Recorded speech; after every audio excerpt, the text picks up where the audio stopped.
Real pleasure to welcome to the Jason Lewis program our guest, Harry C. Alford, President, CEO, founder, co-founder of the National Black Chamber of Commerce. I'm going through this guy's very, very impressive business resume as a proud African-American and concerned about African-Americans exploiting the wonderful thing that is capitalism.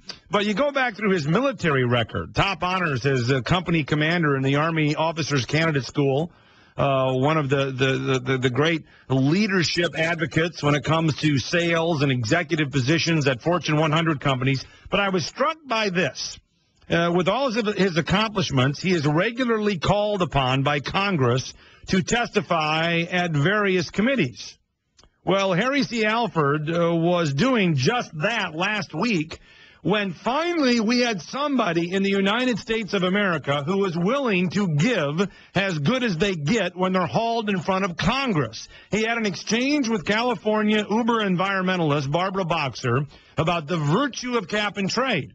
And Barbara Boxer didn't have any idea what she was getting into here when she decided to, quite frankly, play the race card and say, well, look, Harry Alford, I've got the NAACP, and they've endorsed this energy tax legislation. That wasn't getting anywhere with Mr. Alford. Here is his response. Senator, as I said, we've been looking at energy policy since 1996, and we are referring to the experts, regardless of their color. And for someone to tell me, an African-American, college-educated veteran of the United States Army, that I must contend with some other black group and put aside everything else in here. This has nothing to do with the NAACP and really has nothing to do with the National Black Chamber of Commerce. We're talking energy. And that road the chair went down, I think it's god-awful. I think I speak for every American in this country when I say to Harry C. Alford, thank you. Mr. Alford, welcome to the Jason Lewis Show.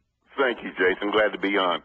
Man, oh man, did you really light him up there. And I can't tell you, and regardless, this transcends color, as you were trying to say, I can't tell you how many times people of all backgrounds have looked at people getting browbeaten in front of these committees and say, would somebody please speak up to these people? And you did it, and kudos to you, my friend, especially for the position you have staked out on this crucial issue that will be devastating to black business, white business, Hispanic business, and that is this environmental agenda. Do you want to comment on that?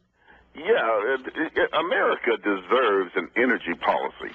And we've been espousing an energy policy. What we need is a policy that will make the United States self-sufficient for its energy needs, to make the energy deliverable to American families and businesses at an affordable rate, and to be good stewards of the environment.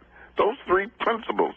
And Congress has gone off on this money-grubbing half hustle where they look at the American people as a cash cow. You know, they left the subprime mortgage hustle. They left the Enron hustle. Now Goldman Sachs and all the boys are looking at this as here are some new derivatives, some new default swaps we can use to make trillions of dollars, when what we need is an energy policy. Yeah, that's exactly right. In fact, Bjorn Lomborg, who is supposedly a self-described environmentalist, but is against cap and trade and against the hysteria over global warming. By the way, record low temperatures this week across the country, Harry. It's the mildest summer in D.C. in about 15 years. Exactly, but he goes as far as to say just what you said, and that is this is really the climate industrial complex. GE will make money on windmills. Al Gore and company will make money trading carbon credits. This does nothing for African-American businesses or any other small business in America except raise the cost of manufacturing, retailing, transporting. This is a massive tax on American commerce. And totally ignores the biggest component of modern technology, nuclear energy, yes, which is carbon-free, zero emissions. Why do the average job at a nuclear facility is $150,000 a year? They want to talk green jobs? Let's bring that to Cleveland. Why is it they ignore nuclear power? They can't make money off of it personally. Yeah. And many of the firms like Areva and such are international firms who don't get into this lobbying bit like they want you to do. You got to pay your dues, pay them up front in order to get into their little club. You've also got this situation where the CBO has come out with this bizarre estimate of the cost of cap and tax during the presidential campaign, and indeed during the first days of the Obama administration. The administration said, look, the cap and trade bill will raise anywhere from $646 billion to maybe $2 trillion, depending on whom you believe. They had one particular fellow, Orzag, at OMB, testify in front of the House Ways and Means Committee that it might be as high as $2.9 trillion. They don't know. But how does the CBO now, the Democrats' little green shade accountants in Congress, how do they come up with $175 per household per year? That's the only cost of cap and trade. You got to be kidding me. No, that's ridiculous. And plus, the study we have, which is the Charles Rivers Associates, which is an excellent study. And this is what we do, the National Black Chamber of Commerce. You know, we're not a rich, big,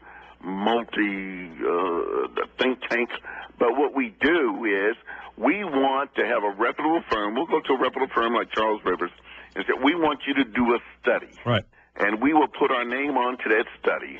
And if we can find some underwriters, and we don't need to know who the underwriters are, just as long as it's good legal money. Right. You find underwriters, you do the study, we put our name on it, and we'll present it to the world. You've done these studies. And you've done these studies. And by the way, before you give us the results of these studies, isn't it ironic every time, I think you were called in the congressional hearings, well, you're a group and you're a mouthpiece for the oil industry, but somebody gets a study done funded by the Sierra Club, which, last time I looked, is not out there recruiting African Americans. That's fine, but a study done by an American industry that wants to preserve capitalism, that's bad? Well, yeah, and then they say, well, you accept money from Exxon. Well, I'll tell you what. I'll give our share that we get from Exxon and give it to the NAACP, and I'll take the NAACP share from Exxon. I'll gladly do that. The politically correct corporations. Now, you're not trying to, and certainly you wouldn't want to, start a feud with the NAACP. I imagine you're a supporter of the NAACP. Yeah, I grew up in the NAACP. My uncle ran the NAACP of Ventura County, California for 30 years. So, it's in my blood. I know what it is. And it's a good civil rights organization. So we're talking energy here. Exactly. We're talking economics. And I tell you what else we're talking. We're talking about the single biggest thing we can do for Black America, and that is get them on the first rung of the economic ladder to exploit the power, the political power that comes with economic growth, and to do it, quite frankly, just as a matter of decency. I don't care what the federal legislation is, and you and I probably wouldn't see eye to eye on everything, but I think the minimum wage hurts young African-American kids. I think these regulatory regimes are absolutely killers for small business because the big businesses can afford them. That's why they push them. Unions. You got it. So this is almost, I know you didn't want to make it a racial component, but it almost becomes a racial component. But the people that are actually doing the, and I'll be kind, the inadvertent discrimination aren't the Exxon Mobils, aren't the Black National, Chamber of Commerce. It's quite frankly the liberal left and the environmentalists. Yeah, look at California where she's from today. It's an economic basket case. And one statistic on California, it's 12% of the national population, but it's 32% of the welfare load of this country is in California. What does that tell you? And I think that's that mindset that she's comfortable with. Well, I think you're absolutely right. If people want to know what some of these plans to collectivize America look like, take a look at Barbara Boxer's California. That's what's coming to a town near you, and I think you, of all people, want to avoid that. Yeah, I grew up in California, man. As a native Californian, it just breaks my heart to see where my relatives and my home state is today, which it once was the apple of the American eye. Right. Well, here's Secretary of State Hillary Clinton speaking in Mumbai, India, and she said to the Indians apparently today, I guess you've got a time zone differential here, but nevertheless, she said, we acknowledge that